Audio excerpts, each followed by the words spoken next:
Aklas pasimatymas. Labas vakaras, gerbėmieji klausytojai, čia laida Aklas pasimatymas. Aš Irma Jokštytė kviečiu jūs šiandieną vėl skirti šiek tiek dėmesio Vilniui.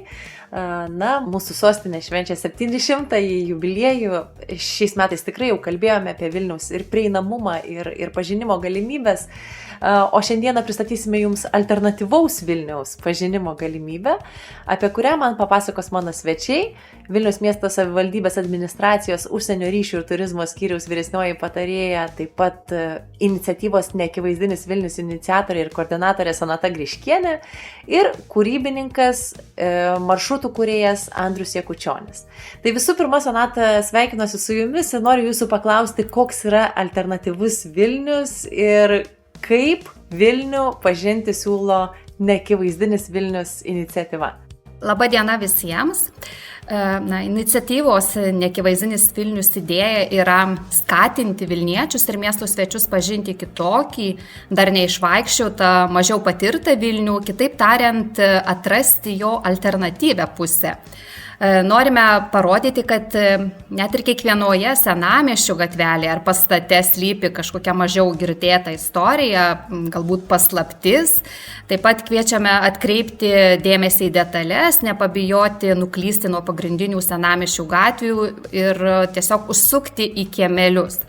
O jeigu jau kartais atrodo, kad senamiestis yra daugiau mažiau išvaikščiotas, tuomet siūlome patyrinėti kitus Vilniaus rajonus, nes patikėkite, už miesto centrų slypi vis dar neatrastas Vilnius. O studijuoti šį alternatyvų, neakivaizdų Vilnių galima visiškai savarankiškai, tai yra kiekvienam priimtinu laiku, tempu ar būdu. Tai galima padaryti pasitelkus neakivaizdinio Vilniaus platformas, interneto svetainę ar mobiliąją aplikaciją. Taip pat mūsų iniciatyva kartu siūlo ir įvairias kitokias formas pažinti Vilnių, tai organizuojame įvairius orientacinius žaidimus po miestą, teminius savaitgalius ar pažintinės ekskursijas. Studijuoti Vilnių, neakivaizdinio Vilniaus platformose galima ir pagal savo pomėgių tam tikrą lauką. Pavyzdžiui, galima rinktis Vilniaus rajonų studijas ar kultūros, istorijos, architektūros, menų, literatūros ir netgi gamtos mokslų studijas. Tai turime ir tokią atskirą rubriką po paskaitų, kurioje galima rasti įvairiausių pasiūlymų, kur bestudijuojant miestą ar jau po studijų, po tyrinėjimo tų miestų, papramogauti, pavalgyti, o gal tiesiog pasimėgauti ramybę gamtoje. Turime labai tokią įdomią atskirą dalį ir auginantiems vaikus, kurią esame pavadinę vaikų edukacija. Čia mes irgi turime labai įdomų projektą, kurio pavadinimas yra Išeik į kiemą, nes juo kviečiame šeimas su vaikais pažinti būtent tą rajoną, kuriame jie gyvena, tą vietovę, kurioje jie nuolat leidžia savo laiką. Ir tiesiog būtent tai padaryti žaidžiant. Justiniškėse ir Grigiškėse galima rasti tokius piešinius ant grindinio su įvairiomis užduotimis mažiesiems jų gyventojams, o pažindinti ir žaisti po Žvėryną, Naujamiestį, Antakalnį ar Užupį, Paupį galima ir pasitelkus tokius žaidimus keliones, kuriuos iš tiesų mums pagelbėjo kurti ir Andrius. Iš tikrųjų labai daug visko pripasakojat, Sonata, mes dar truputėlį smulkiau apie kiekvieną šią dalį pakalbėsime. Andriau, iš tikrųjų ir norėjau jūsų paklausti, jūs esate Neakivaizdinio Vilniaus kūrybininkas. Ką kuria Neakivaizdinio Vilniaus kūrybininkai ir kokį alternatyvų Vilnių jums pavyko pažinti per savo darbą? Sveiki visi. Gal aš patikslinčiau, aš esu kūrybininkas tokia bendresnė prasme ir Neakivaizdinio Vilniaus projektas yra vienas iš galimybių padirbėti su Vilniumi. Tai gal aš taip nesisavinčiau visų Neakivaizdinio Vilniaus projektų, bet kaip Sonata minėjo, turėjau garbės sukurti keletą maršrutų po Vilnių. Galbūt tiesiog galite pasidalinti savo darbo, tokiais sunkumais ir džiaugsmais, ar ne, kūrybinio to darbo, ką reiškia kurti Vilnių arba kurti maršrutus po Vilnių, kaip tai gimsta apskritai? Gimsta tai iš tikrųjų labai nuoširdžiai, nes esu autentiškas čia gimęs Vilniuje Vilnietis ir per visą jau gyvenimą pragyvenau turbūt kokiuose gal 8 ar net gal daugiau rajonų esu gyvenęs. Ir gyvendamas kiekvienam rajone, kadangi tiesiog nemėgstu sėdėti namuose, tai dažnai išeinu, vaikštau, stebiu, žiūriu, fiksuoju ir tos fiksacijos sulaukia, galima sakyti, savo valandos, kada ne vien man vienam būtų įdomu stebėti miestą ir atskirus rajonus, bet su tuo pasidalinti. Ir pagrindinis turbūt dalykas yra smalsumas. Išeini, vaikštai, labai svarbu neskubėti, dairytis, gal netgi atidėti į šoną arba tiesiog naudoti fotografavimui telefoną. Ir aš netgi labai retai, kada įsijungiu kažkokias galbūt tinklalaidės klausyti, nes man labai įdomus yra audiofonas iš tikrųjų miesto, kuris keičiasi nuo namo, nuo kiemo. Tai upę gali išgirsti, tai šlamančius ar medžius, ar tą patį grindinį senamiesčio. Tai tas pastabumas turbūt jisai ir leidžia pamatyti Vilnių tokiu gal gilesniu šiek tiek žvilgsniu ir pakelt akis, kur netikėtose vietose, paimti visiškai nuklysti kažkokį skersgatį arba kiemą, kuris atrodytų gal visai net nelankytinas, bet jame tu randi kažkokią rajono, tokią autentiką. Žmonės ten susikuria savaip tą aplinką, ją šiek tiek galbūt ir pagražina, kai kada labai paradoksaliai ir juokingai. Tai toksai, sakyčiau, tas pastabumas ir smalsumas yra pagrindiniai varikliai atrasti miestą įdomesnių kampų. Ačiū labai, dabar trumpam pasiklausysime muzikos ir pokalbį pratęsime visai netrukus. Aklas pasimatymas. Tęsėme pokalbį laidoje Aklas pasimatymas. Šiandieną kalbame apie alternatyvų Vilnių, kurį pažinti ir atrasti kviečia iniciatyva Neakivaizdinis Vilnius. Ir šios iniciatyvos iniciatorė ir koordinatorė Sonata Griškienė bei kūrybininkas Andrius Jakučionis mums pristato tas galimybės pažinti Vilnių. Taigi, Sonata, jūs jau praskleidėte mums truputėlį paslapties šydą, koks daugiasluoksnis yra jūsų darbas ir šios iniciatyvos Neakivaizdinis Vilnius laukas. Bet kokius maršrutus galbūt galėtumėte pristatyti, tų maršrutų įvairovę mes galime atrasti aplikacijoje Neakivaizdinis Vilnius arba internetinėje svetainėje juos susirasti?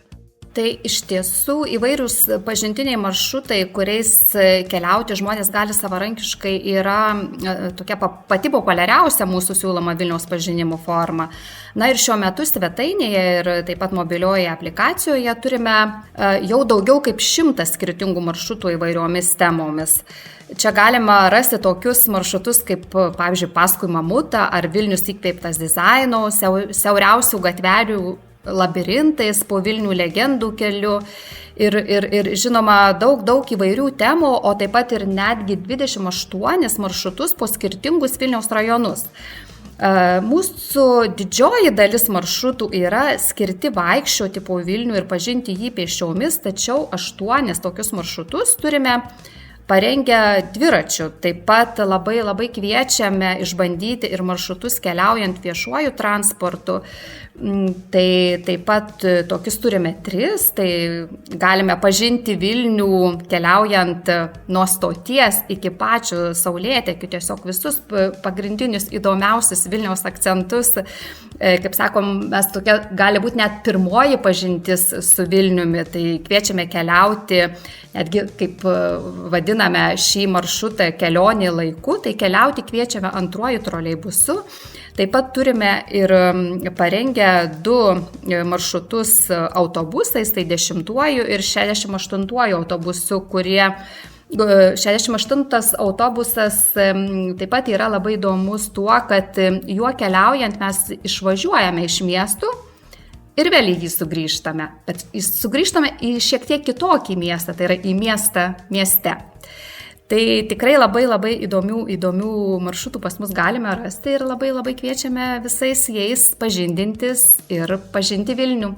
Tai yra neįtikėtinai įspūdinga, Sonata, iš tiesų man iš karto kyla klausimas, jau Andrius paminėjo, kad ir pats prisidėjo prie keleto maršrutų kūrimo. per kiek laiko ir kiek žmonių sukūrė šitokią gausybę maršrutų ir ar visi, kurie kūrė Vilniaus miesto maršrutus, neakivaizdinio Vilniaus maršrutus, ar visi jie yra tokie užkietėję Vilniečiai kaip Andrius? Taip, iš tiesų, tai pati didžiausia mūsų komandos stiprybė yra ta, kad mes patys labai domėmės. Labai domėmės miestu, labai domėmės detalėmis, kaip ir Andrius minėjo, patys labai daug vaikščiom, jame stebime ir tiesiog labai mylime miestą. O kai myli, tai kažkaip labai norisi tą visą meilę perteikti ir kitiems. Tai komanda mūsų, kaip čia pasakyti, tokia komanda, kuri taip nuolatos dirba prie šio projekto, tai mes esame 3, tačiau turime labai daug pagalbininkų, kur padeda kurti maršrutus tam tikromis temomis, taip pat ir šiaip kažkokių idėjų turintys žmonės, tai jų yra tikrai labai daug, vienas iš tokių yra ir Andrius. Tai labai džiaugiamės, kad žmonėms čia gyvenantiems ir ilgą laiką gyvenantiems ir nebūtinai ilgą gyvenantiems, jiems įdomu čia būti, įdomu gyventi, įdomu patirti ir dalintis būtent savo kažkokiais atradimais su kitais. Ir mes visai netrukus pakalbėsime apie maršrutą, kuris mūsų laidos laukui yra ypatingai svarbus ir įdomus ir prie kurio galėjo ir Aklo pasimatymo komanda prisidėti sukūrimo, bet kaip Vilniaus maršrutų lauke atsirado tema prieinamumo? Kaip sugalvojate pradėti ieškoti maršrutų arba kurti maršrutus, kurie galėtų būti parodantis miestą ir kitokias matymo galimybės turintiems svečiams Vilniaus?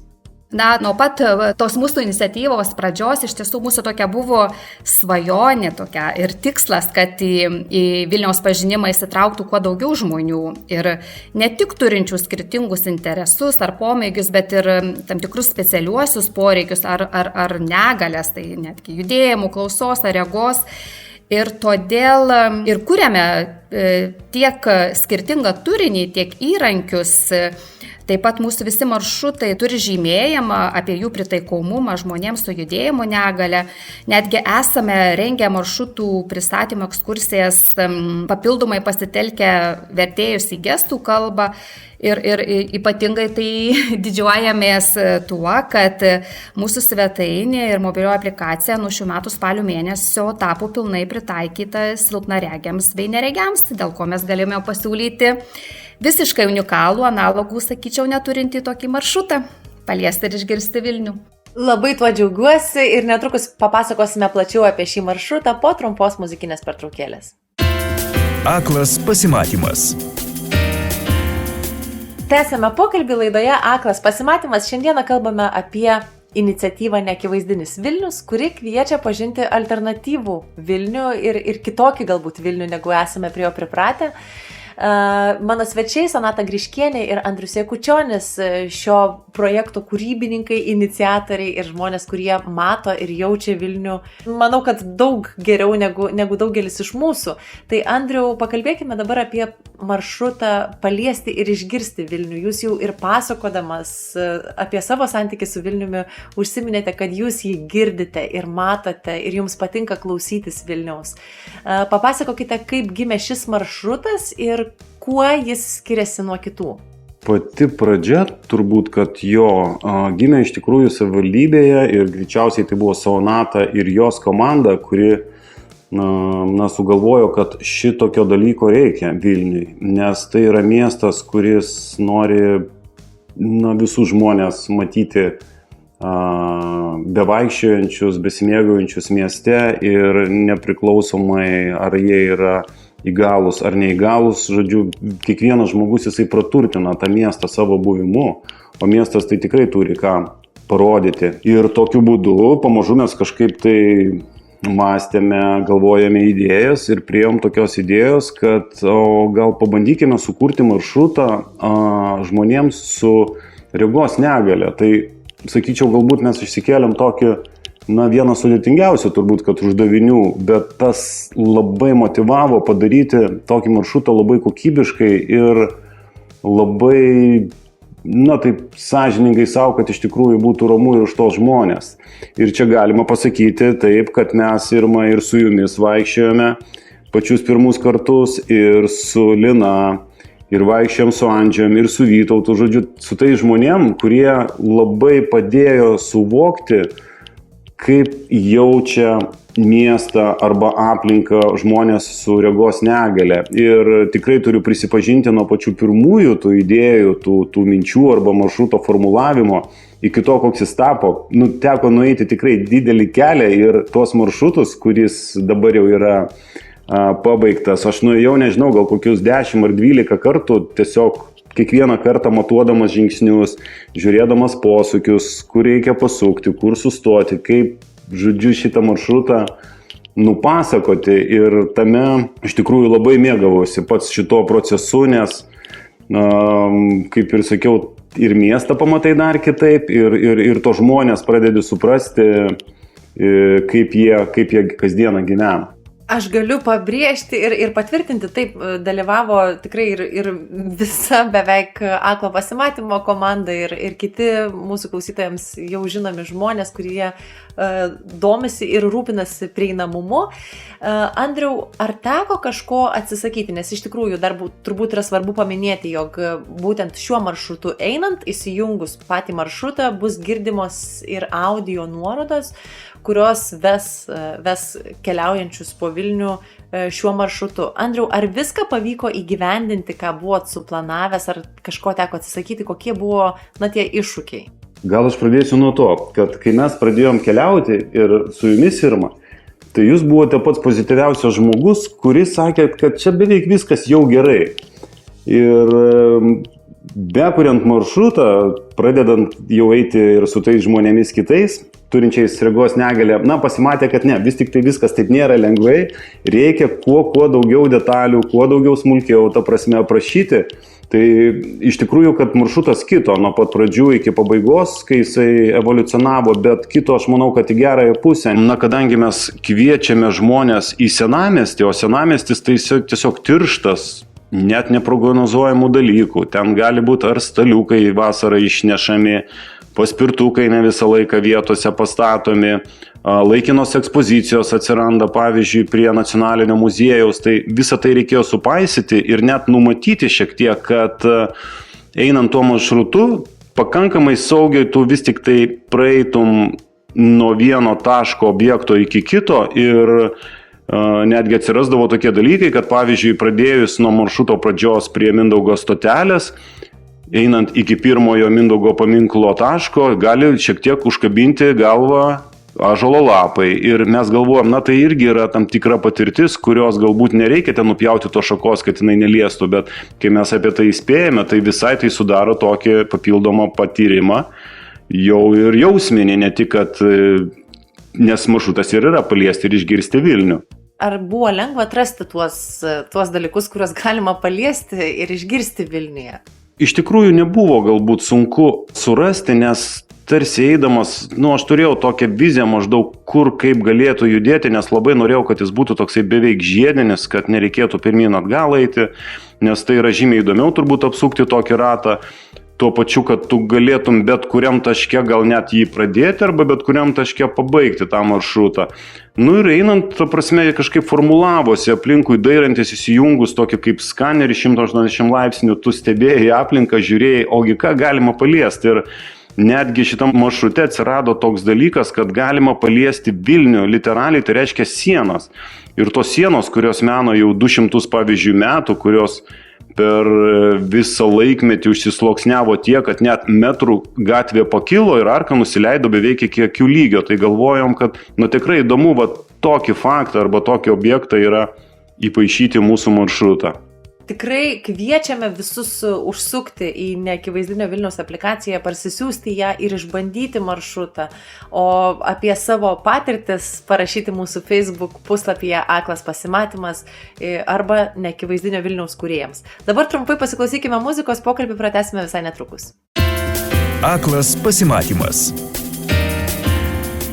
Tęsime pokalbį šiandieną laidoje Aklas pasimatymas. Mano svečiai Sonata Griškienė ir Andrius Jakučionis pasakoja apie tai, kaip galime pažinti Vilnių su iniciatyva ir neakivaizdinio Vilniaus platforma.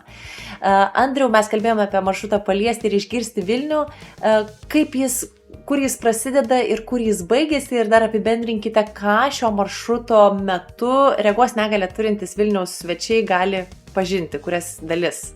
Tai maršrutas esantis pagrindinėje, sakykime taip, senamiesčio dalyje, nes jame yra turbūt glaučiausiai esančių vienas kito objektų, kuriuos galima pajausti ir paliesti ir išgirsti. Tai jisai prasideda Karaliaus Mindaugo stotelėje, esančioje muziejaus pusėje, tada jisai keliauja pro Karaliaus Mindaugo paminklą, tada jisai juda link valdovų rūmų ir katedros praėjimo, kuris turi, šiaip tokia irgi labai originalią specifinę akustiką toj vietoj, kurioje tu girdi pat save, savo aidą gali išgirsti. Tada pro Gedimino paminklą nukeliaujam iki liečiamojo Vilniaus pilių maketo.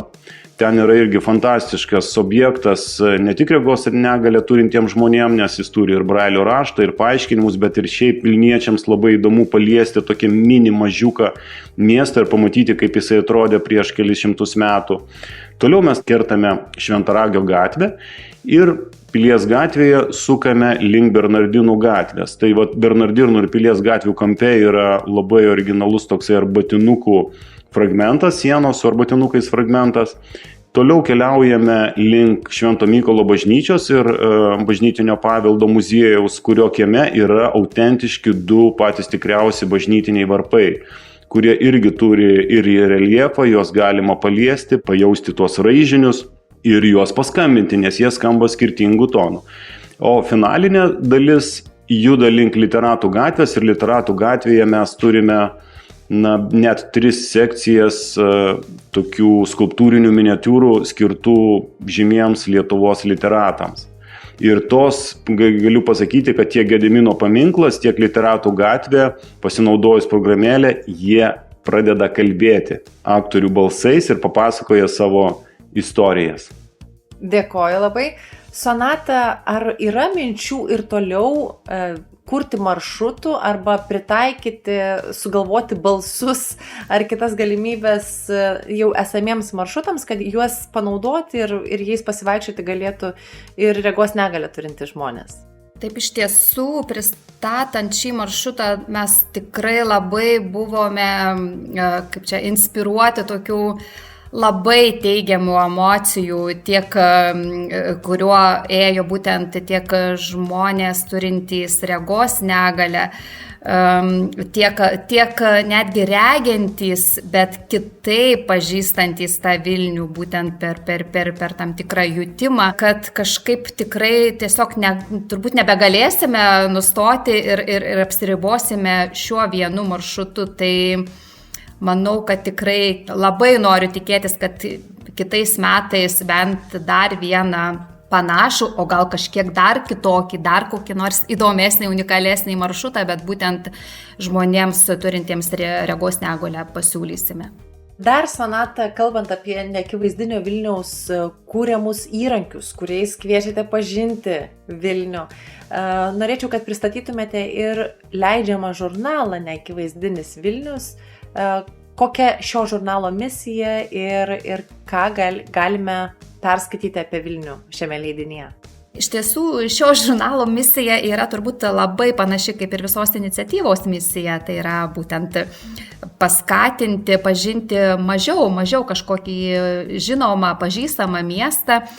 Ir šį žurnalą jau taip pat leidžiame, kaip ir visa iniciatyva gyvuoja 5 metus, ir žurnalas yra leidžiamas 5 metus, jisai leidžiamas 4 kartus per metus ir platinamas ne tik Vilniuje, bet ir visoje Lietuvoje nemokamai. gruodžio mėnesį pasirodys jau 20 šio žurnalo numeris ir žurnalas turi tokių keletą nuolatinių rubrikų kaip vieta, kur pristatoma tam tikra nauja įdomi Vilniaus vieta ar muziejus, visuomenė atverta kažkokia nauja sutvarkyta miesto erdvė, taip pat skonis su įvairiomis gastronominėmis idėjomis ar patirtimis. Vilniečių rubrikoje supažindiname su įvairiomis Vilniuje kuriančiomis asmenybėmis, taip pat turime istorijos rubriką, kuri pasakoja dar negirdėtas istorijas, atvirumų rubrika, būtent apie jaunų žmonių patirtis ir įspūdžius Vilniuje. Tai labai kviečiu, kas dar nežino, tai surasti šį žurnalą, jo platinimo vietas galima rasti mūsų internetų svetainėje, jį pavartyti, paskaityti, nes jame tikrai rasite daug įdomių ir galbūt dar jums nežinomų istorijų. Dėkoju labai, dar trumpai pasiklausome muzikos ir pratęsime savo pokalbį po jos. Aklas pasimatymas. Tęsime pokalbį. Šiandieną laidoje Aklas pasimatymas svečiuojasi Sonata Griškienė ir Andrius Jakučionis. Mes kalbame apie tai, kaip neakivaizdinis Vilnius siūlo pažinti mūsų sostinę. Andriau, tam, kad viską apibendrintumėm ir iš tiesų, pakviestumėm žmonės ryžtis į šitas nuostabes keliones, kurias jūs kuriate, kaip mums dėrėtų pasinaudoti aplikaciją Neakivaizdinis Vilnius ir į ką turėtumėm atkreipti dėmesį? Tai pirmiausia, turbūt, kad reikia to pasiryžimo, taip sakant, gero ūpo, nepabijoti oro kažkokio, tai čia turbūt geriausia būtų tinkami rūbai ir geriausias dalykas, aišku, kas reikalingiausia, tai yra išmanusis telefonas. Nes išmaniajam telefone įsijungus Neakivaizdinio Vilniaus aplikaciją labai tiksliai ir labai aiškiai bus nuorodos, kaip keliauti šį maršrutą. Tai reiškia, kad nuo vieno taško iki kito įsijungus pirmą įrašą labai detaliai bus paaiškinta, kiek žingsnių, tarkim, reikia nukeliauti ir kur pasukti. Tada sustojus sekantis įrašas mums papasakos apie tą objektą.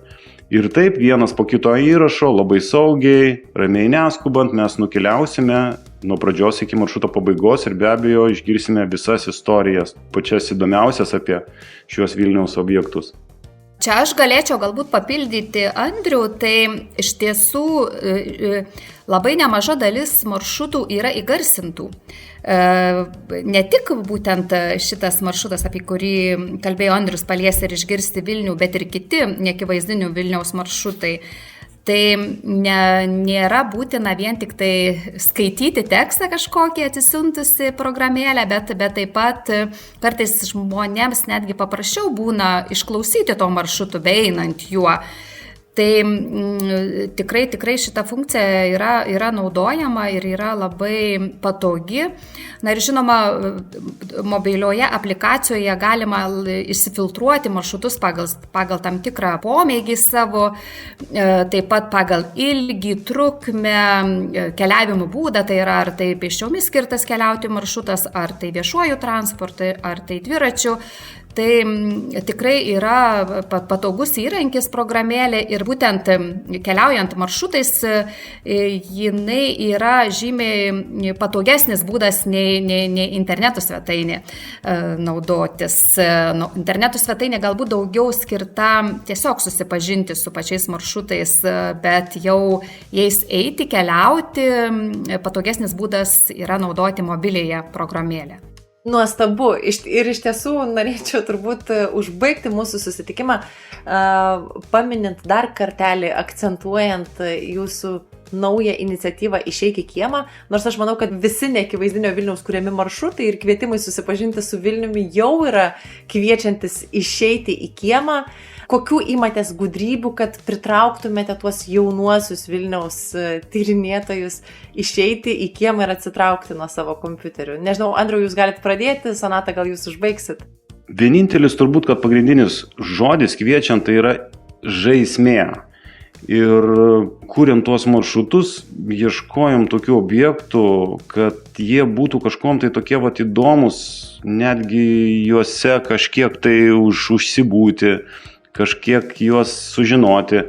Netgi sakyčiau, tas maršrutas, tai kaip mes jį vadiname, tai yra toks maršrutas seka, kurioje tu po atradęs vieną tašką, jau turi atrasti sekantį tašką. Ir taip tu keliauji, žiūri, ieškai aplinką, ieškai nuorodų, stebi užuominas.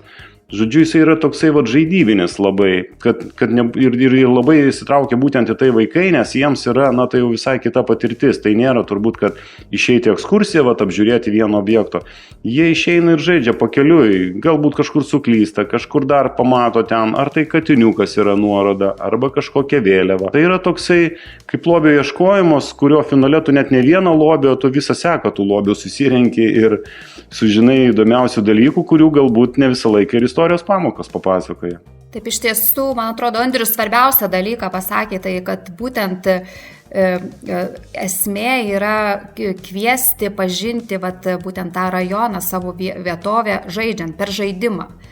Tai yra vienas toksai svarbiausių dalykų, kas prikviečia tuos jaunuosius. Ir žinokit, ne tik jaunuosius, bet ir tėveliai žaidžia. Ir neturintys vaikų žaidžia ir domis rajonu, nes tai irgi tam tikras būdas pažinti rajoną ar vietovę, kurioje gyveni.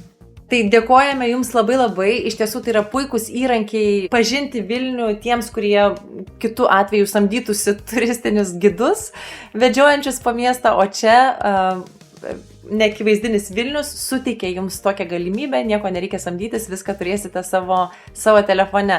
Tai labai Jums dėkoju, su mumis buvo iniciatyvos Neakivaizdinis Vilnius iniciatorė ir koordinatorė Sonata Griškienė ir kūrybininkas, maršrutų kūrėjas Andrius Jakučionis.